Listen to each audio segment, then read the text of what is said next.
Welcome to Choice Classic Radio, where we bring to you the greatest old-time radio shows. Like us on Facebook, subscribe to us on YouTube, and thank you for donating at choiceclassicradio.com.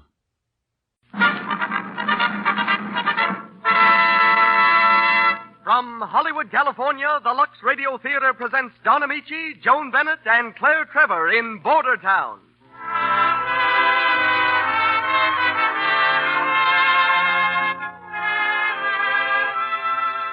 Lux presents Hollywood. Bordertown is the drama of a man's desperate search for power and position, and of the part two women play in his life. Filmed by Warner Brothers, Bordertown stars Don Amici, Joan Bennett, and Claire Trevor. H.V. Kaltenborn, celebrated commentator, is our special guest.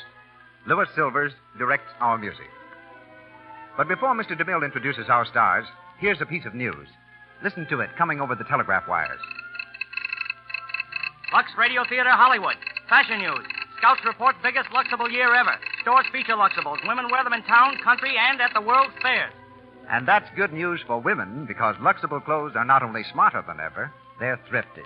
Lux Flakes cut down cleaning bills. With Lux, you can keep fresh and dainty at almost no cost. And Lux, you know, cleanses so safely that clothes stay smart-looking longer.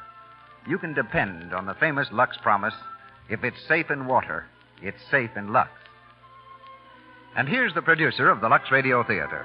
Ladies and gentlemen, your host, Mr. Cecil B. DeMille.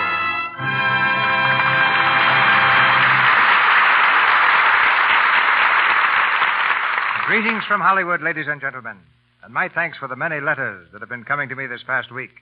You may remember that last Monday I answered a woman's question as to how she could show her appreciation of the Lux Radio Theater. My reply was, buy the products behind the Lux Radio Theater, Lux Flakes and Lux Toilet Soap. Many of your letters since then have told me of your loyalty and continuing purchases of these products.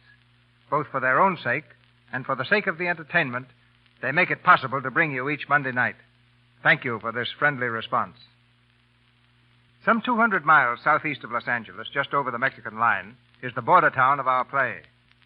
In such towns, you'll find many men and women who've chosen to forget the past. One of these men, who fled the world he had known to start life again in a border town, is the subject of our play, which brings a brilliant trio to us: Don Amici, Joan Bennett, and Claire Trevor. No other group of stars more perfectly illustrates the manner in which the entire country has contributed to Hollywood. Wisconsin sent us Don Amici, who started out to study law and became an actor when the leading man in a stock company broke an arm. Don's new 20th Century Fox picture is Hollywood Cavalcade. And recently, for the third successive year, he won the poll conducted by Radio Guide magazine for the best radio actor. This is the same poll in which the Lux Radio Theater was named the best dramatic program. And tonight in Bordertown, we also have the actress who received top honors, Claire Trevor.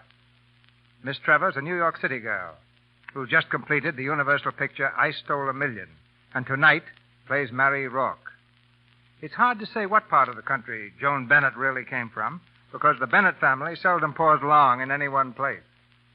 We do know, however, that she was born in New Jersey and inherited her dramatic ability from so many generations of actors that certain humorous historians have asserted that the Bennetts invented the theater. She's here from the Hal Roach studio, where she's starring in The Housekeeper's Daughter, and will now be heard as Dale Elwell, while Don Amici is Johnny Ramirez. We head southward for an exciting dramatic adventure as the Lux Radio Theater presents Bordertown, starring Don Amici, Joan Bennett, and Claire Trevor.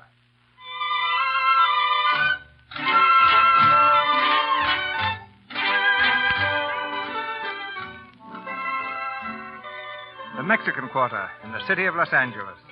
It's a warm spring night, and in the picturesque plaza, swarthy merchants struggle to entice tourists to their native wares. At the edge of the quarter stands a shabby office building. There are lights on the second floor, where the graduation exercises are being held in the Pacific Night Law School. The hot room is crowded with students and parents, whose faces reveal half a dozen different nationalities. Poverty alone seems to unite them. Poverty and the booming voice of the guest speaker, the Honorable J. Rufus Barneswell, who is just concluding the final oration to the graduates. Maybe not for me, but for these young men.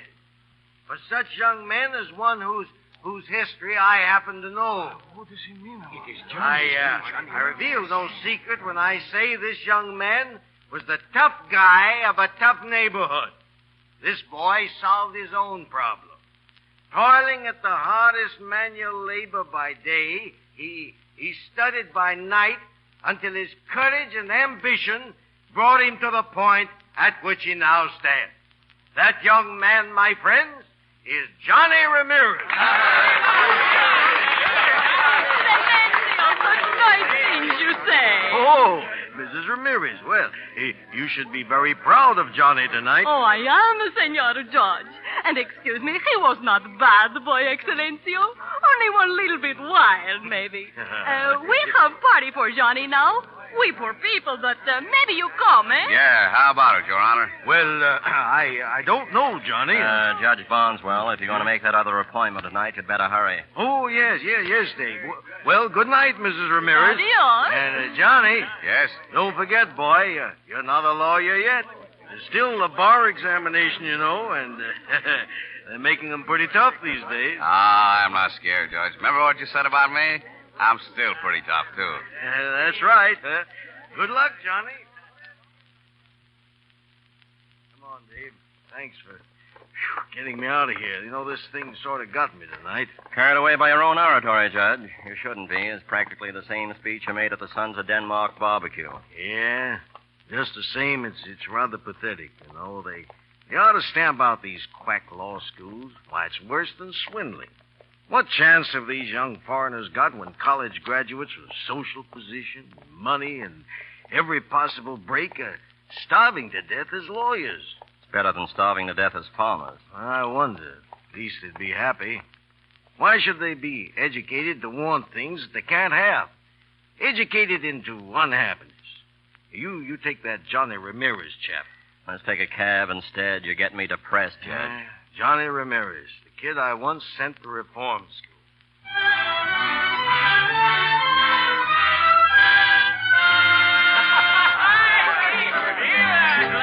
Hey, everybody! Quiet! The padre has something to tell us. A toast to Johnny Ramirez, no? Long life and success and happiness to our young lawyer and host. Johnny will make a speech if he wants to make a speech, eh, Johnny? Well, Mamacita, maybe I do. Thanks, everybody, and all I've got to say is this. There was a lot of talk at graduation tonight about hard work and study. Sure, it was hard. But look at Abraham Lincoln. He worked hard, didn't he? And he studied nights, too, just like me. Sure, all right. I did, just like Lincoln. Oh, no. And I'm going to keep on being like Lincoln, too. Oh, no, Johnny. What? What's the matter with that? Not with whiskers, Johnny. Oh, no whiskers, Mamacita, I promise.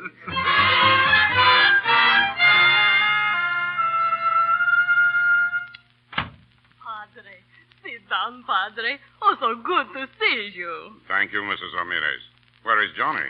My fine lawyer, what you think he do? Come, you look. There is Juanito out in the dirt, planting onions. Out in the dirt planting onions. Hey, you lawyer Sometimes I man. think that's where he belongs. Oh, you lawyer man, Juanito. The padre comes to see you and you plant onions. Padre? Oh, excuse me. I'll be right in. No, I'll be right out. That is good work, Johnny. I should not interrupt. Well, here is my case. If I win it, Padre, a case of onions. It goes slowly, eh? Yeah, doesn't go at all. But I hear you have many clients. Yeah, plenty of clients and no fees. In the last month, I collected $2. You're helping your own people, Johnny. There's a greater satisfaction in that. Oh, it's not the money I care about, Padre, but I'm not getting any place. Your chance will come, Johnny. Patience is one of the virtues of our people. Johnny, you got to help me. Oh, good day, Padre. Well, you've been hurt. Oh, I just now come from hospital. I come straight to Johnny. Oh, I got mucho trouble, Johnny. Well, what happened, Manuel? Oh, this morning I go to market to buy vegetables. I go early, 3, 4 o'clock this morning. Oh, Johnny. Go on. Well, I buy vegetable like every day. I get in my truck to come back. All of a sudden, big, shiny car come around the corner fast like anything, and she's way on wrong side of street, Johnny. Well, did it stop? Oh, that's it, Johnny. We both stopped. Bang! My truck, she's all busted up in little pieces. Spinach, tomatoes, everything is all over the street. And me too, Johnny. Well, who hit you? Did you get the license number? It's a very nice lady. She was driving the car. The man's not so nice. I think maybe both have a little too much vino. I say, my poor automobile, what I do? Lady say, here's some money. Man say, no, give him nothing. Then they go away. Some man take me to hospital. Well, did the man see who they were? Did he get their number? I don't know. Oh, Johnny, the lady give me card. She say I sue her. What she mean, Johnny, sue? Where's the car? Where? Here, Johnny, you keep. I know one card. I want poor old truck. Well, Johnny. Dale Elwell, 2021 Bel Air. Oh, that's a classy section. You fix my truck, Johnny. You good mechanic. I'll fix your truck, Manuel, in a courtroom. And if I don't, then I've wasted 5 years studying law. Dale Elwell, 2021 Bel Air.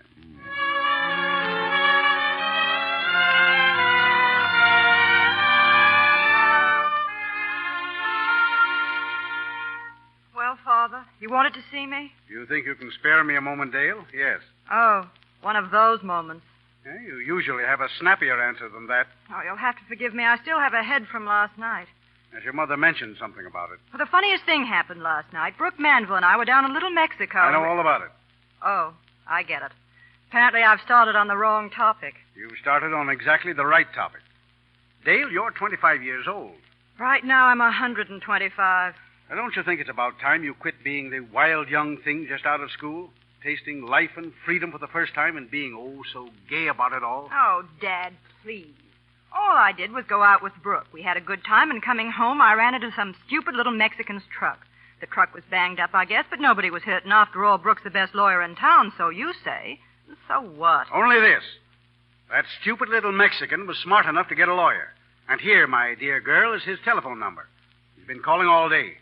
Now, maybe you can settle this out of court. But in any event, I hope you get the licking of your life. Oh, Dale. Dale, don't make me talk to you like this. Good Lord, darling, you might have been killed. Oh, I'm sorry, Dad. I just can't seem to find myself. You're right. I've got a licking coming to me. Well, I might as well call Brooke first. It'll be fun seeing him take it with me in court.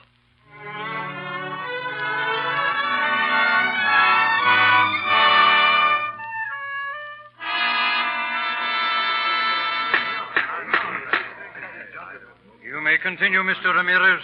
And not only that, Your Honor, but I have also found out that the defendant, Miss Dale Elwell, has had so many automobile accidents that no insurance company will accept her as a risk. I object, Your Honor. Objection sustained, Mr. Manville. Well, can't I state... Mr. Ramirez, the court realizes what the counsel is trying to do.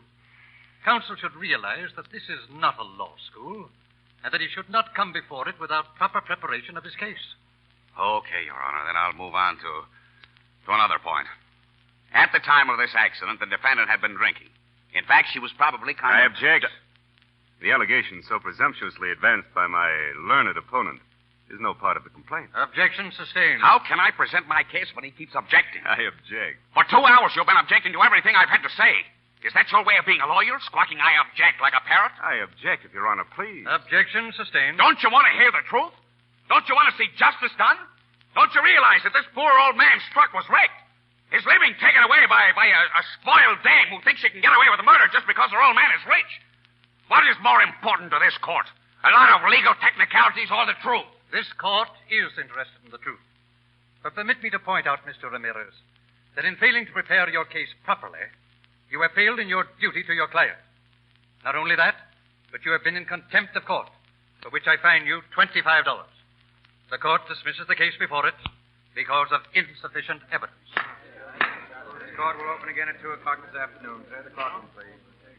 Well, Dale, that's that. You're a free woman again. Thank your lucky stars for a good lawyer. And a bad one. Oh, look at him. I feel rather sorry for him, Brooke. He tried so hard. I know. It's tough at that. But there's hundreds of them. They go to some half-baked law school, work like dogs, and when they get through... Wait here a minute, Brooke. Oh, Mr. Ramirez. What do you want? Perhaps you won't believe it, but I'd like to help your client get his truck fixed. We didn't come here for pity. Oh, that's not it. You convinced me, you see, even if the judge was stubborn. So please let me... Here. This should cover everything. Oh, that's swell of you after I couldn't make you do it. Just a minute, Dale. Don't be a fool. If you give him money, you admit responsibility, and he can still bring criminal charges. Would you do that? Of course not. Promise? Sure. As your attorney, Dale, I won't permit it. Don't worry, Brooke. You just said he wouldn't. Dale, what good's a promise from a cheap shyster? He'll be blackmailing you for the rest of your... Listen, you beat me in one kind of fight, but not in this kind. Hey, what do you think you are? Go ahead. Grab that man. Mandel, are you hurt? No, I'm not hurt. Ramirez, this is the last time you'll appear in court except as a defendant. Officer. Yes, sir? Will you be good enough to ask the judge if Mr. Ramirez and I may see him in his chambers immediately? Sure. Come on, you. You ain't bawling me out just because I smacked this big windbag. It's just because you don't want a guy like me who comes from where I do to get a break, that's all. It's not what you are or where you come from. It's you, Ramirez. You're a ruffian at heart. You're cheap, brutal. You'd be that in any country in the world. Is that all? That's all. Except that I'm afraid that your legal career is just about ended. You mean that they disbar me? I'm afraid so, Mr. Ramirez. Oh, but, Judge, listen, please. All I did was lose my temper. That won't happen again. Look, I've worked like a dog. I've studied for over 5 years. Please, give me a chance. My mother will... Gee, Your Honor, don't you understand? I'm sorry, but when the grievance committee of the Bar Association asks my opinion, there's only one thing I can do. Good morning, Mr. Ramirez.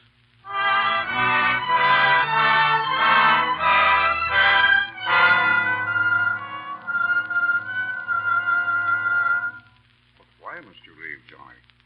Why must you go away from your friends? I've been disbarred, Padre. Disbarred? Yeah. I got a letter today. It'll look nice hanging next to my diploma. And I just came to say goodbye. Oh, I'm sorry for you, Johnny. Where are you going? Oh, I don't know. Down around the border, I guess. Juanito, perhaps you've sought to get ahead in the wrong direction. You mean trying to be a lawyer? I mean putting gain and glory and false ambition above peace of spirit. You're just trying to tell me in a nice way to go back to digging ditches or being a farm laborer like my father. Your father was a good man, Johnny. And you're a good man, Padre, a good man. But I'm only a man. And I'm going to take from the world what I want from the world. Patience, Johnny. You may get another chance. You betcha I'll have another chance. But I'll make that chance myself. I'm going to have power, money. You wait. No, Johnny, no. He thought he could insult me, treat me like a servant, that guy Manville. Not because he's a great lawyer, and I'm not, but because his old man's got $1 million bankroll. Don't you see, Padre? Money is what made the difference. And I'm going to get money. Goodbye, Padre. If you can, kind of explain things to my mother. See, Juanito. Adios. Juanito.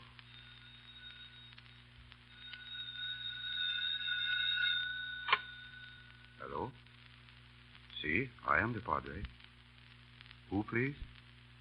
Miss Elwell? No, senorita. Johnny just left. No, I do not know where you could find him. He is going away. No, he did not say, only maybe to the border. Si, senorita. It is too bad. More than you think it is too bad.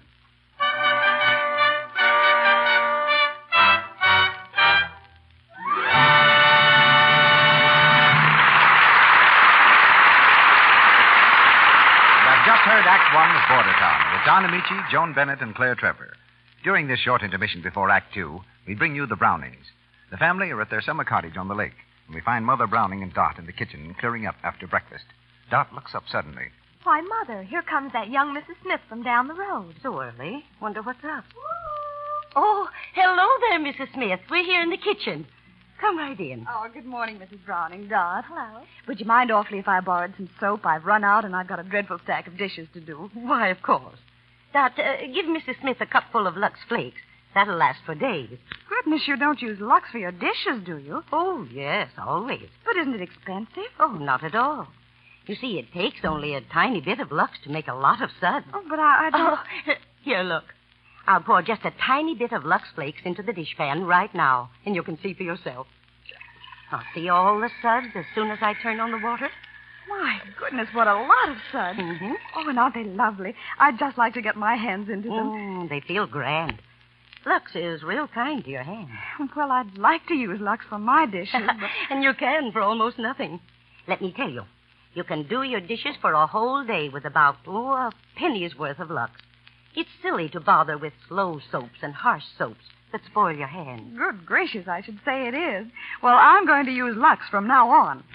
Mrs. Browning is right. You need only about a penny's worth of Lux Flakes to do your dishes for a whole day. If the water is hard, a little extra Lux softens it and gives you an abundance of suds. Think of that.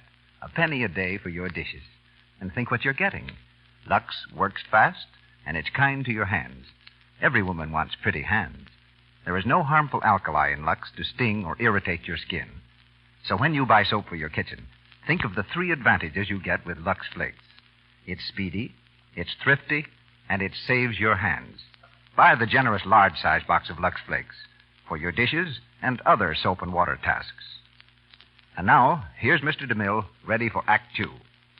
We continue with Bordertown, starring Don Amici as Johnny Ramirez, Joan Bennett as Dale, and Claire Trevor as Mary Rock.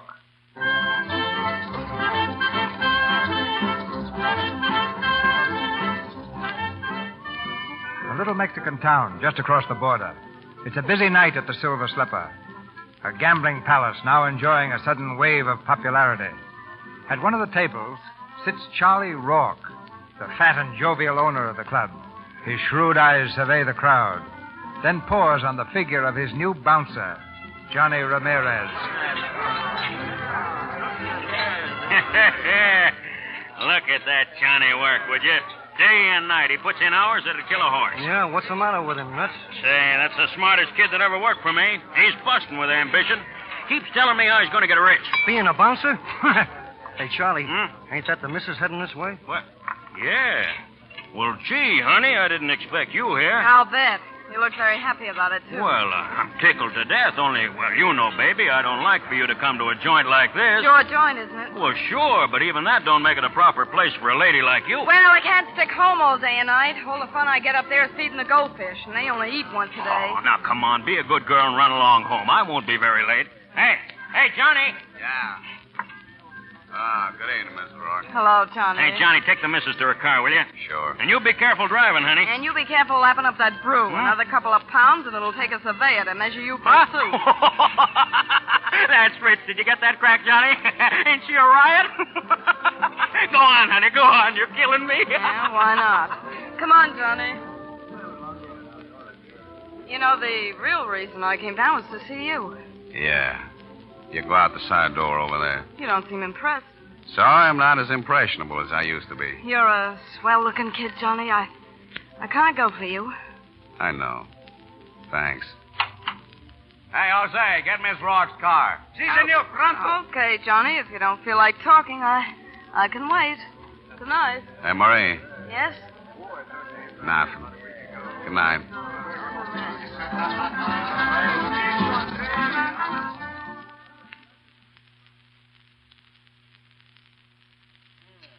Everybody out, Johnny? Yeah. Heavy take here tonight. Yeah, that's good. Ooh, gee. What's the matter? Ah, it's these teeth of mine again. They're killing me tonight. Now I'm going to run up to L.A. someday and have them all pulled out. That's a good idea. Here, 5,000. That ought to make you feel better. 5,000? Hey, that's great. That's great. I guess I'm a pretty lucky guy, Johnny. Having a girl like Marie for a wife, fixing a swell home for her. Boy, I certainly like a witty dame like her. But not too witty. Huh? Oh, I get it. You mean on account of sometimes she gets lonesome? Well, I'm going to take care of that, too. You know, I got a kind of idea. After I get my choppers yanked out, I'm going to take Marie places, show her things like Europe and Paris and things like that. Yeah, she deserves it. Yeah. Want me to ride home with you? Huh? Oh, yeah, you'd better. I'd hate to get knocked over with this kind of dough on me. You ready? Sure. I'll get your car.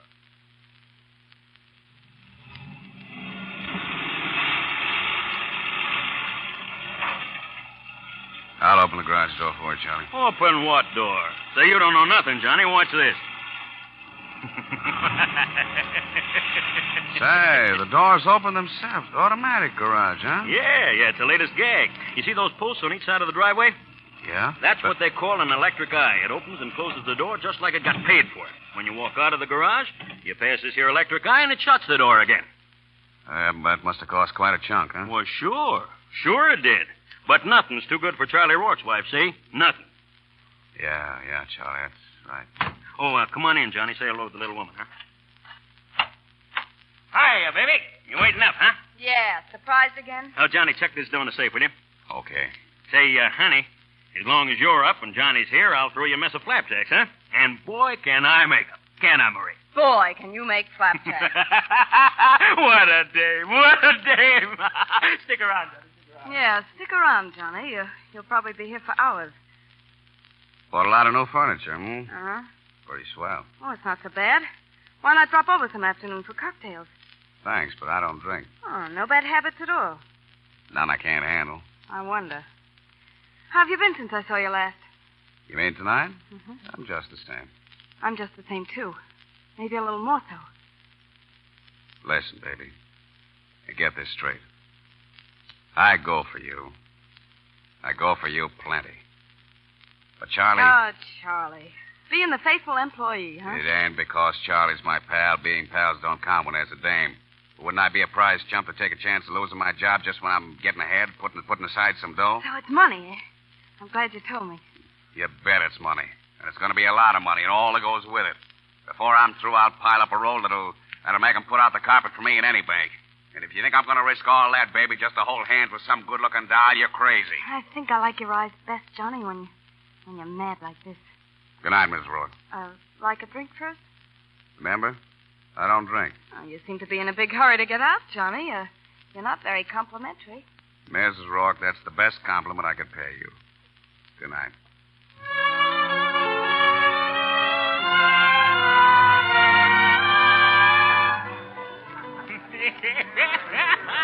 Hey, Johnny.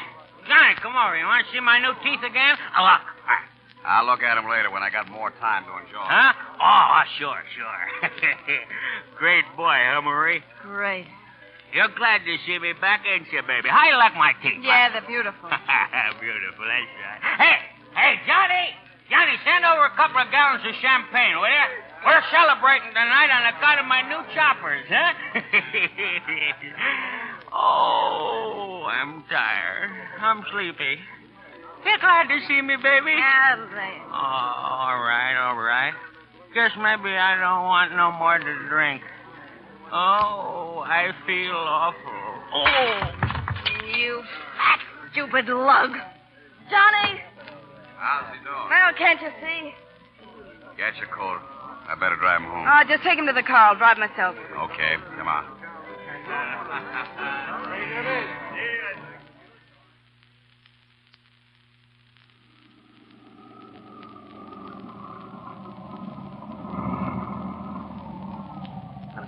Come on, get up and walk. I can't carry in the house. Huh?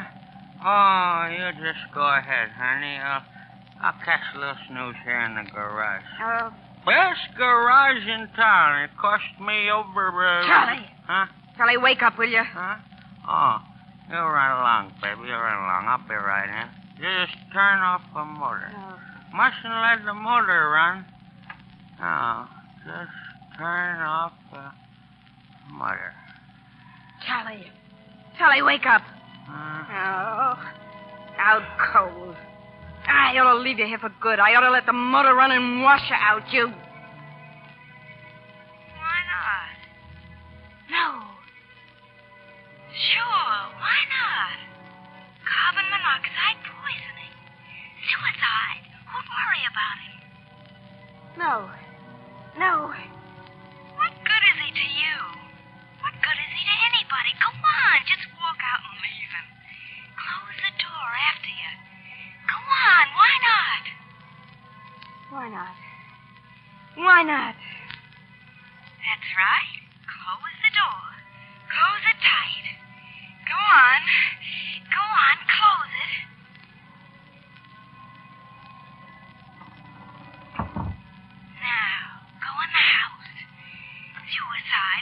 I'll see what's hide. See what's hide.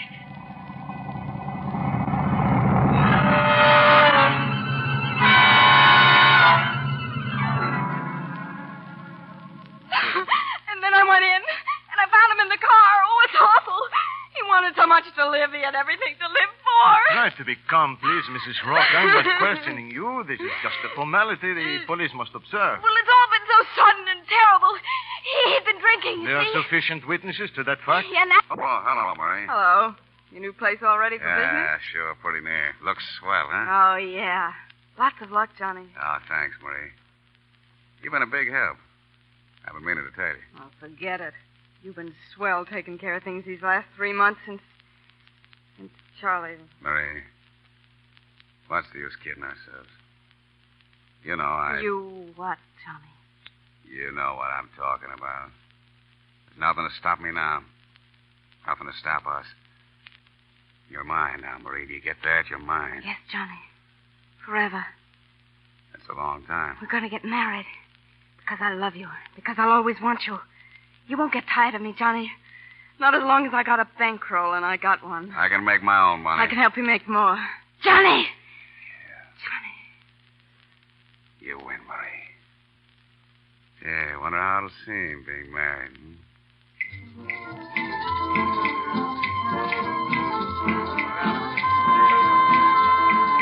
A beautiful place you've got here, Johnny. Glad you like it, Mr. Johnson. Marvelous orchestra, Mr. Ramirez. The name is Johnny, thanks. Makes the old Silver Slipper look pretty sick. Yeah, well, that old place is pretty good to me. What's this I hear about you and Marie getting married? Oh, maybe, a little later. Johnny, there's a party out in the foyer. They say they want a table. Tell them to come down next week. Oh, they look the class. A big party. The girl says to tell you the names of Miss Elwell and Mr. Manville. Dale Elwell? Oh, I don't know, but she said she knew you. Yeah. Take over here a minute, will you? Hello, Mr. Ramirez. Well, a couple of old friends. I forgot to make a reservation. Miss Elwell and Mr. Brooke Manville. We saw your name outside. Yeah, you still want to stay? I suppose we can get a table. Oh, I suppose so, as a special favor to old friends. Hey, Dominique, get that table out of my office. Put it there in the corner, will you? See, Johnny. He'll seat you. But I like personal service. Come along, Savage. Savage, huh? It's a pity to waste such grand music. Too busy to dance, Johnny? Dale. Take it easy, Counselor. Like dancing, Savage? With you? Sure. Come on.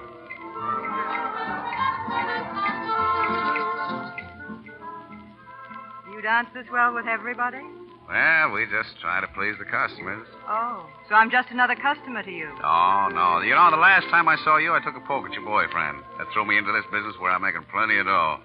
And now I see you on the opening night of my place. What you are is good luck. Better not lose track of me, then. Nah, I'm not going to. No more. Hey, Johnny. Yeah, what? Mrs. Walker's here. She's pretty mad. Okay. Miss Elwell, I got something to attend to. Excuse me, will you? If you promise me another dance. Ain't she afraid you'll make his honor jealous? Not a bit. I'll be back. Dale, come and sit down, will you? Amusing, isn't it? That type of thug may not be so amusing if he gets serious. I imagine he could be a little dangerous. If he couldn't, he's going to be an awful disappointment to me. Hello, Marie. I thought you were going to call for me. What's the idea of keeping me waiting for 2 hours? Well, if you want the truth, I've been so busy with everything, I forgot. Oh, so you forgot. You didn't forget to make a play for that dame I saw you dancing. Yeah? Well, stay around, baby. You'll see me dancing some more right now. Johnny! Hang around, Marie. I'll see you later.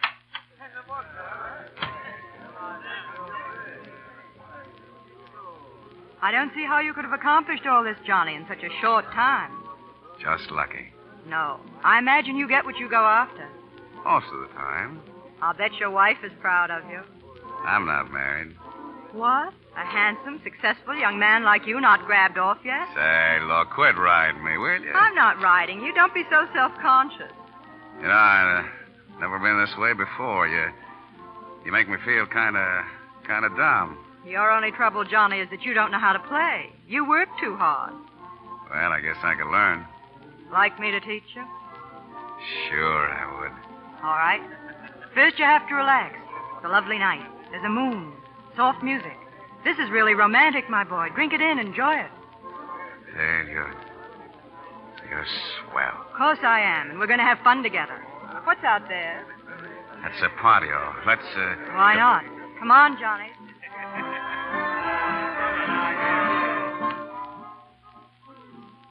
See? You're improving already. Now, don't you feel nice and calm? No. Stoop down a little, and I'll tell you a secret. Neither do I. Dale, Take it easy. We've got company. We got... Oh. Oh, hello, Marie. Meet Miss Alwell. This is Mrs. Rourke. How do you do, Miss Elwell? So pleased, Mrs. Rourke. Lovely patio, isn't it? Yeah, I'm glad you like it. Johnny and I planned it for so long. We're really tickled to death with everything. Oh, we? Marie, What's the matter, Johnny? Haven't you told Miss Elwell? Yeah, you see, Johnny and I have been sort of, partners for a long time. He does most of the work, and I put up most of the money. That seems fair enough. Yeah, it's worked out very pleasantly so far, in every way. That reminds me, Marie, I've got some business to talk over with you right now. Oh, I didn't mean to break up your little chat. Come on, in the office. What are you trying to do, make a sap out of me? You do all right without my help. Sneaking down there and spying on All me. right, so I'm spying on you. One look at her and one look at you, and I've got the whole setup. Calling in when I'm talking to a lady. Look what wants to talk to ladies. Look what thinks he's a gentleman. You're a barroom bouncer, and you'll always be one. All right, Marie.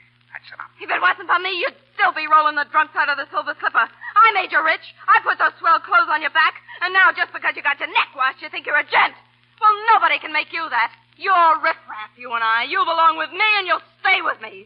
Get that? You'll stay with me. No, I won't, Marie. I found out what I want, and I'm taking it. She hasn't I'm any moving right up. to you. You belong to me. I'm holding on to you. I did a lot of things to get you, Johnny. I even committed murder. You what? Sure, I killed him. I killed him to get you.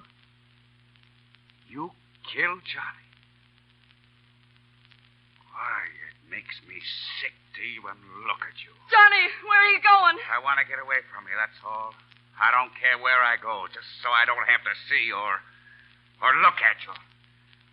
You're rotten. Johnny! Get me to the police station. You heard me. I said the police station. Hello, this is Mrs. Rourke speaking. Is the commissioner there? Well, tell him to wait. I'm coming right down. Yes, now. Just a minute, senor. I don't understand. He made me kill him. He said he'd kill me if I didn't. I was afraid of him. I had to do it. Johnny wanted the money he knew I'd get. Are you willing to sign a confession to the effect... Yes, I'll sign anything. To the effect that Johnny Ramirez forced you to kill your husband? Yes, I tell you, yes. Hernandez. Si. Get Johnny Ramirez. Make out the warrant. Murder.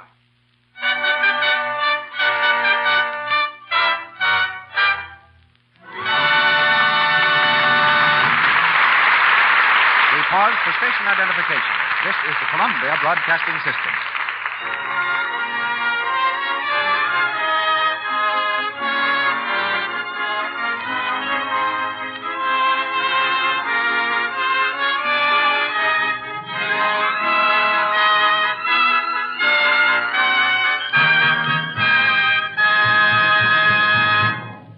That was Act Two of Bordertown, starring Don Amici, Joan Bennett, and Claire Trevor. During this short intermission, we present an internationally famous guest. But first, I want to demonstrate something. I have here a metronome, the kind people use when they practice on the piano. Listen to it now. Now listen to it.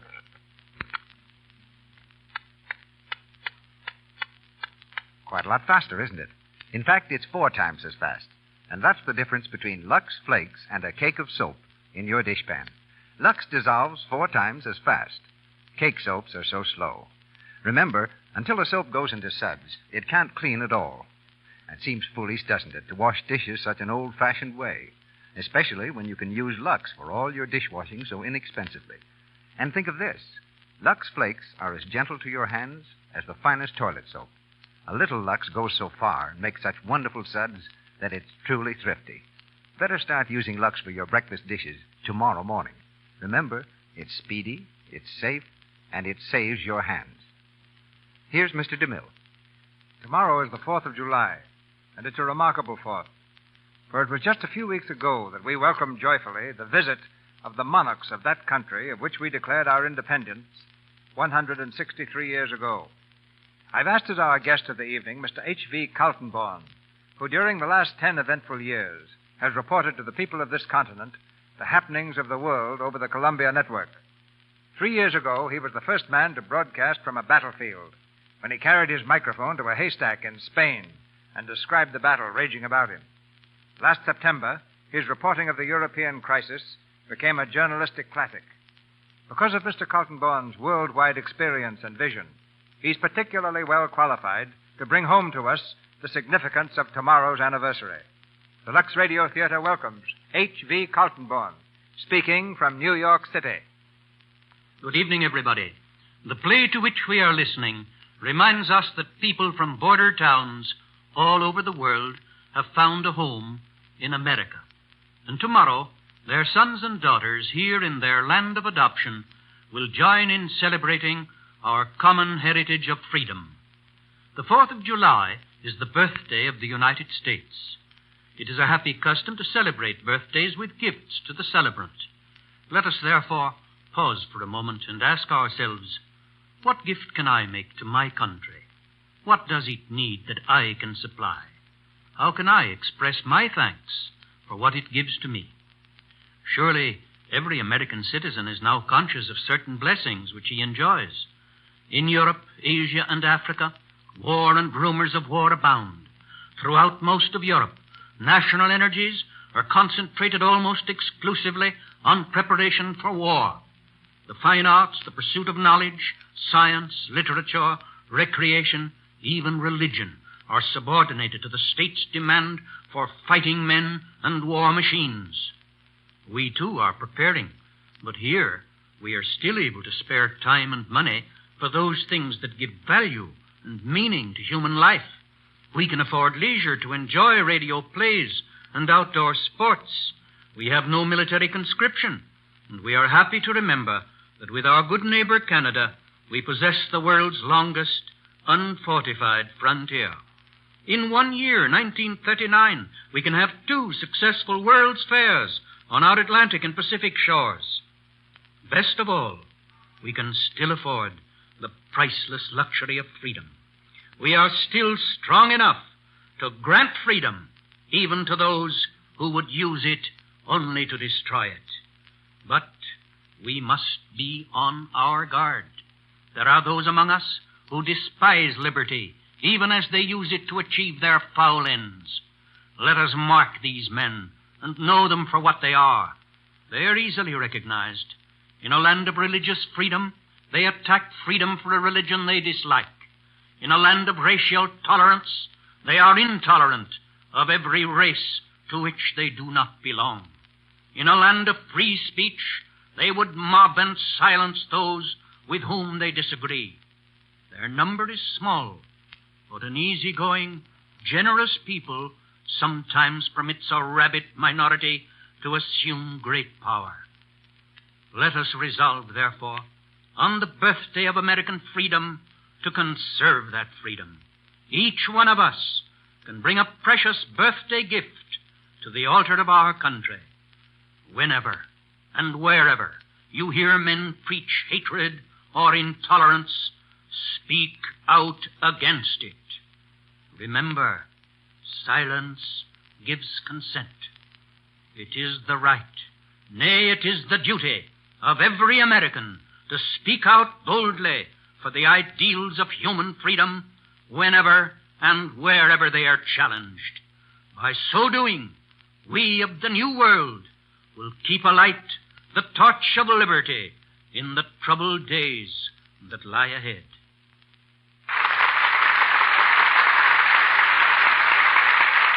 We will remember your words, Mr. Kaltenborn, and our freedom here will never know a compromise. In Hollywood again, Don Amici, Joan Bennett, and Claire Trevor continue in Act 3 of Bordertown.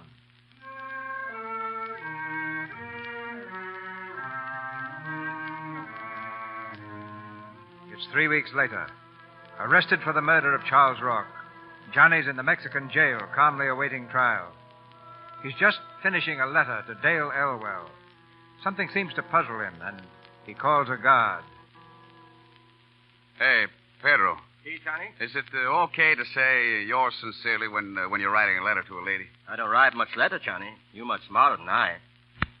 I guess you're right. I say so. Don't worry. I'll be out of this and up to see you pretty quick now. Yours sincerely. Nah, just Johnny Edson. Yeah, you ride fast, Johnny, all right. Here, mail this for me right away. Hey, Johnny, you got a visitor. Visitor? American girl? Dark? Young? Very beautiful? All I know is you got a visitor. Okay, come in. Juanito. Oh, mamacita. How'd you get down here? Oh, Johnny, do not do this. No. I don't kill anybody, mamacita. You see? That's what I say. Sometimes he bad, but never my Juanito tell lie. Oh, I bet right now. That makes you cry and then gets your nose red. Tell me, how's the Padre and old Manuel? Oh, I haven't seen them in... Johnny, you no worry? Me worry about what? Oh, come on now. No more crying. I got a good lawyer. That's funny, huh? And when I get up at the trial and then tell them... Put your honor. Quiet in the court.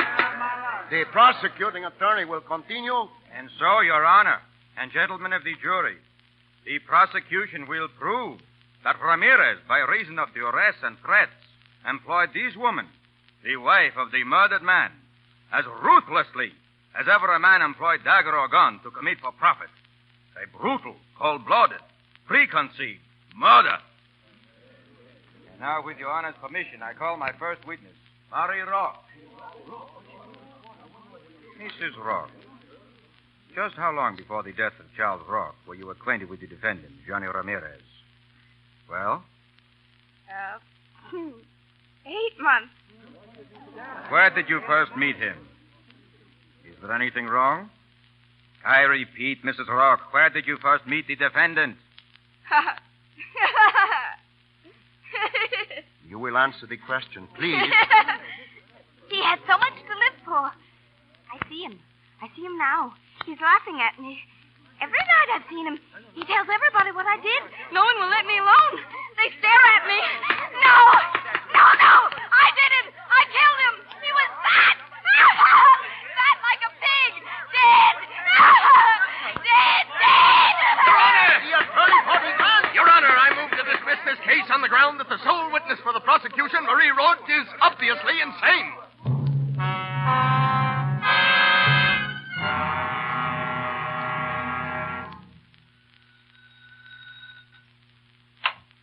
Yes, sir? Johnny Ramirez is the name. Yes, Mr. Ramirez? Now you've got it memorized. Go tell it to Miss Elbow. Sorry, sir. Miss Elbow is not in. I'm sorry, too, but I don't believe it. Go in and tell her I'm here. No, don't bother. I'll tell her so myself. Yes, but... Hiya, Dale. Gee, you look swell. Johnny, I'm so glad to see you. I just came up from the border. Oh, gee, I've been thinking of you plenty. They gave you a pretty bad time, didn't they? No, the only tough thing about it was that I had to break that date with you. Oh, I wanted to come down to the trial, but my family... Sure, forget it. Here, I brought you something. Oh, thank you. Johnny, what a beautiful corsage. Corsage, my hat. That's a genuine orchid. Come on, pin it on. Let's get going, huh? What? We're celebrating, Dale, and believe me, have I looked forward to this. Oh, Johnny, I'm so sorry. I was just leaving. Sure, with me. Well, really, I can't. I'm on my way to a dinner party. Oh, well, cut me in, and then we'll sneak out early, huh? Oh, I couldn't do that. It's one of those very stiff and formal affairs. Older people, friends of the family. Oh, all right. Listen, I'll take you there. Oh, it's so far, Johnny. It's way past Malibu. Yeah, well, the farther the better. Okay, but we better get started. Come on, Johnny, step on it. I'm nearly an hour late already. And you're going to be later, because here's where we stop. Johnny, I'm not fooling now. I must get to that party. I know, but what I got to say is more important than the dinner party. Honest it is. All right, what? I love you. That's very sweet of you, dear. When I first saw you that day in court, I wouldn't have had the right to say it. I was busted. I didn't amount to nothing. And now I've got dough. Lots of it, and plans to make more. All the work and everything was worth it, just to be able to tell you this. That's a lovely compliment. Your class. Real class. Something a guy can love and respect. And I do, dear. I want to marry you. Johnny, you're being romantic, and that's out of character. Listen, I'm serious. You can't be. Why, marriage isn't for us even to talk about. It's for me to talk about. I love you. I'm asking you to marry me. That's out of the question, Johnny. You must understand that. No, I don't understand. Why? Because you belong to a different tribe, Savage. A different tribe, huh? You mean... I mean there's such a thing as equality. Now, please, don't be annoying. Equality. Why didn't you say that the first time I kissed you? You treated me plenty like an equal then. You made a play for me, and because I thought you was decent and swell, I believed it meant you loved me. Let go of me, Johnny. Johnny! Oh, I can't hurt you. You can't feel nothing except some 10-cent thrill that gives you a kick. And after you have your kick, you think you can wash yourself up by saying you're better than other people. But I'm Johnny Ramirez, see, and that stuff don't go with me. Let go of me, you filthy brute. Let Why, go. I'll let go, but Dale, come back. Come back here. Come back. Dale, I won't hurt you. There's a car coming. For God's sake, look out! Dale!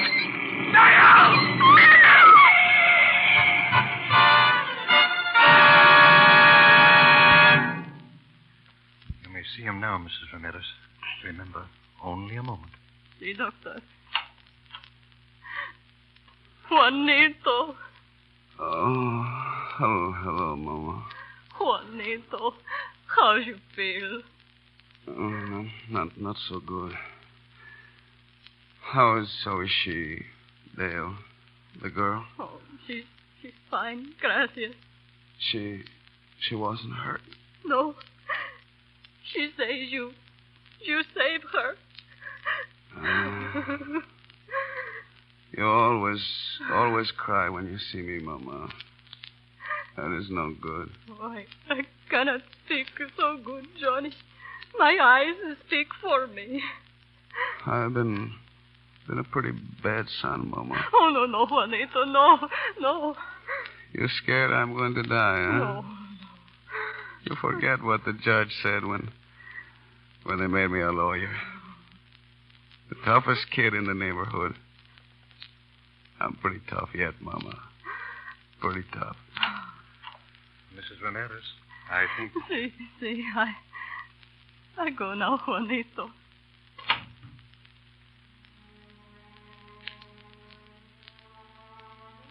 You know, dear God, I don't remember my prayers very well. I've been no good. But it's all right. Now I know what's wrong. She was right, God. A different tribe. God help me. Johnny Ramirez needs help. Not much, but a little. I don't want money no more. From now on, all I want is to be happy. I think I know what that means. Johnny. Dale. Every time you see me, I make a bigger fool of myself. Me pray. Oh, Johnny. I didn't think you knew how to cry. Neither did I. Thank you for teaching me, Johnny. You're not mad at me? No, Johnny. I'm not mad. You forgive me? Oh, yes. If there was anything to forgive you for, I'm the one. Look, Dale. You marry that Manville guy. He's okay. If he'll have me. You'll come to my opening? You and him together? Another one, Johnny. Oh, much better place, Dale. Much bigger, too. 500,000 acre. Yes, Johnny. You need new clothes for this one. Overalls. Overalls? Yes. My father was a farmer. He was a pretty good farmer. Maybe I'll be a pretty good farmer, too.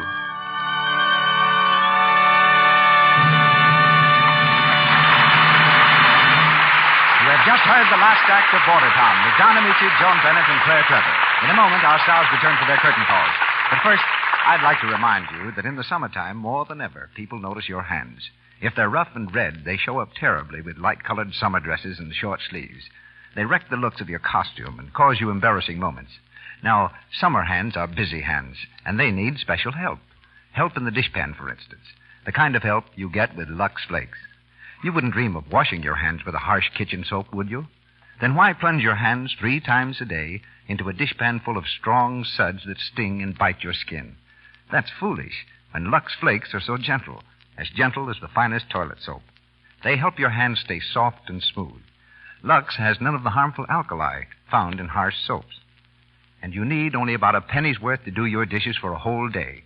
In hard water, a little extra Lux softens the water and gives an abundance of suds. Just remember, Lux is kind to your hands and kind to your pocketbook. Ask for the large-size box of Lux Flakes for extra economy. And now, Mr. DeMille with our stars. We ended our play with Johnny Ramirez crossing the border from the land of disillusion into the valley of truth.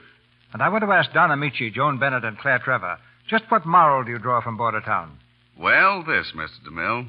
You can't be happy unless you found the thing you really want to do for a living. That goes for cowboys, farmers, and chemists. Is that right, Joan? Actors, too. I think it's especially true of actors. Was there ever a really good actor or actress who didn't like the work? Some actors like acting so much they do it on their own time, too. I don't like it that much. It's the pleasantest sort of work, though, if you like work. And despite all the jokes about it, I think everyone does. Don't you, Claire? Of course. But getting back to that moral of Don's about happiness coming through finding the thing you want to do, isn't it usually by pure accident that you find the right thing? Well, it certainly was with me. When I went to college, the man who made out my registration papers for no reason at all put me down as a law student, so I just let it pass.